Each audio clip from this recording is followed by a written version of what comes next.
Bismillahirrahmanirrahim. Kembali lagi, saat ini saya akan mencoba untuk membahas atau mendiskusikan salah satu bakat dari 34 bakat yang ada di dalam talents mapping, yaitu bakat konteks. Nah, pribadi yang memiliki bakat konteks dominan, dia ini tertarik mengetahui latar belakang atau sejarah dari segala sesuatunya. Apabila mereka berinteraksi, dia merasa penting mengetahui pengalaman masa lalu orang lain. Pemilik bakat konteks menikmati mempelajari sesuatu melalui research dan studi tentang masa lalu. Mereka adalah seorang pribadi yang senang memikirkan masa lalu, mencoba memahami masa kini yang terjadi saat ini itu dengan mempelajari sejarahnya atau masa lalunya. Nah, bagi mereka, masa lalu itu merupakan suatu blueprint atau cetak biru dari sebab akibat apa yang telah terjadi dan merupakan pegangan bagi mereka untuk mengerti apa yang terjadi saat ini.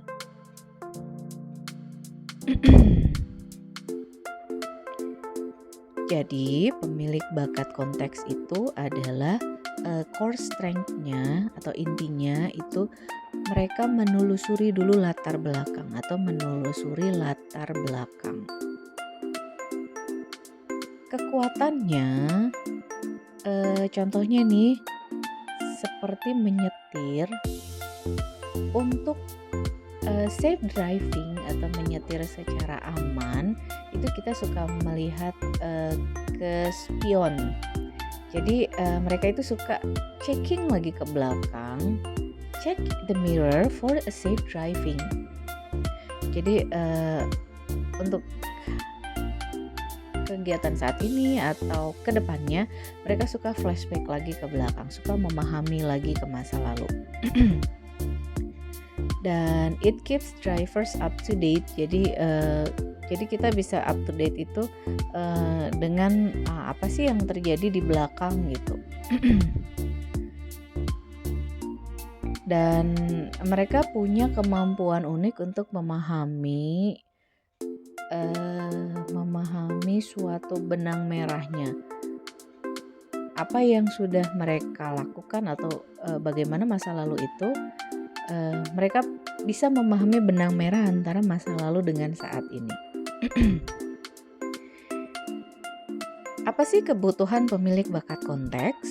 Kebutuhan pemilik bakat konteks itu mereka butuh akses terhadap informasi tentang masa lalu.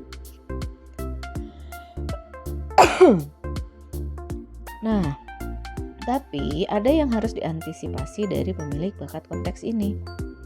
Biasanya mereka sulit melepas masa lalu dan agak sulit menerima perubahan.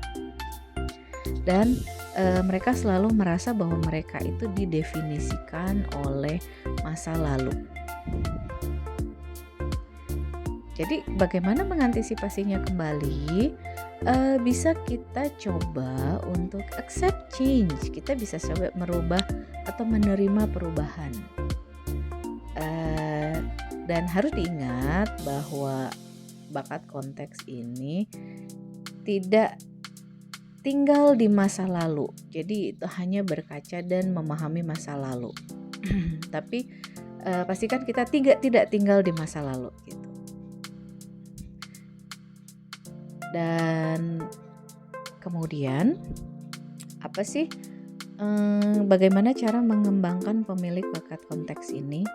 Nah, cara mengembangkannya kita bisa mencoba dengan mencari informasi, data, cerita yang penting untuk diketahui terlebih dahulu. Kemudian kita melatih cara-cara baru untuk dapat mengakses informasi dari masa lalu. Nah, kemudian Apa sih yang membuat pemilik bakat konteks ini berbeda?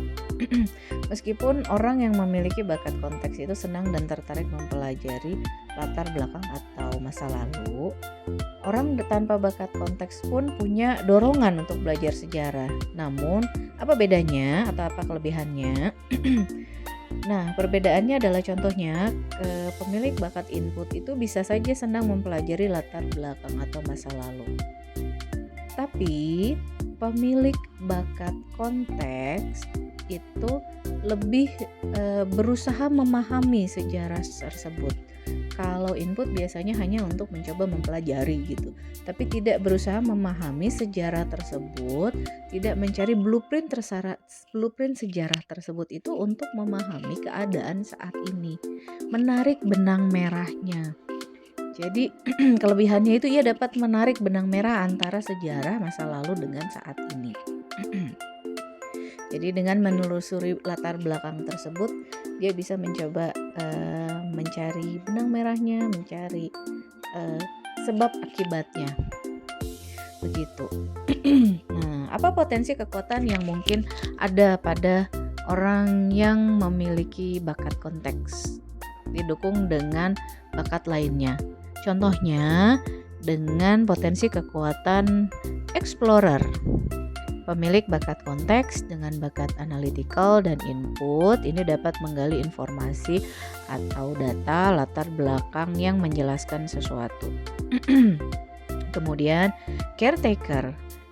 Pemilik bakat konteks dikombinasikan dengan bakat empathy, individualization, restoratif, mampu menggali masa lalu seseorang yang menjadi sumber permasalahan psikologis untuk kemudian dapat menemukan solusi serta penanganannya. Nah, apa peran yang dapat memanfaatkan bakat konteks? Perannya antara lain bisa menjadi guru sejarah, arkeolog, atau juga penyusun budaya perusahaan. Lalu bagaimana apabila kita memiliki bakat konteks yang lemah?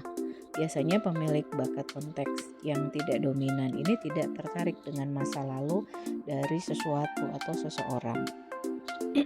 Namun apabila kita pemilik bakat konteks lemah, kemudian membutuhkan aktivitas yang atau di pemilik bakat konteks lemah itu sedang membutuhkan aktivitas yang membutuhkan bakat konteks dominan, begitu contohnya.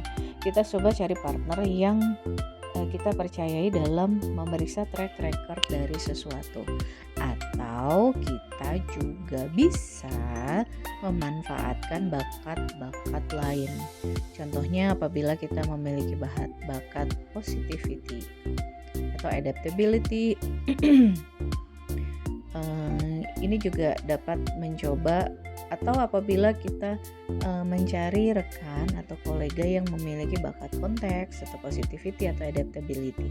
Jadi dia dapat membantu kita untuk menelusuri lagi ke belakangnya seperti apa.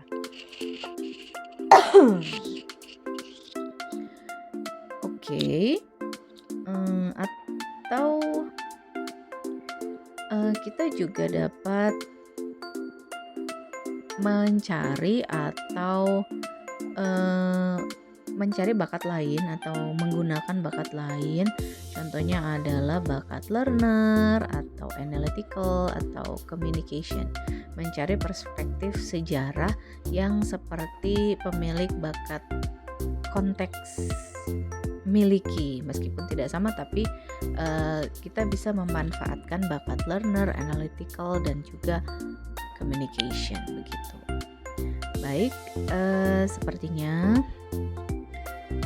begitu sedikit penjelasan saya dan pemahaman saya mengenai bakat konteks ini. Apabila ada hal yang ingin didiskusikan atau yang menarik, boleh dicoba untuk ditulis di kolom komen di YouTube ini. Terima kasih. Wassalamualaikum warahmatullahi wabarakatuh.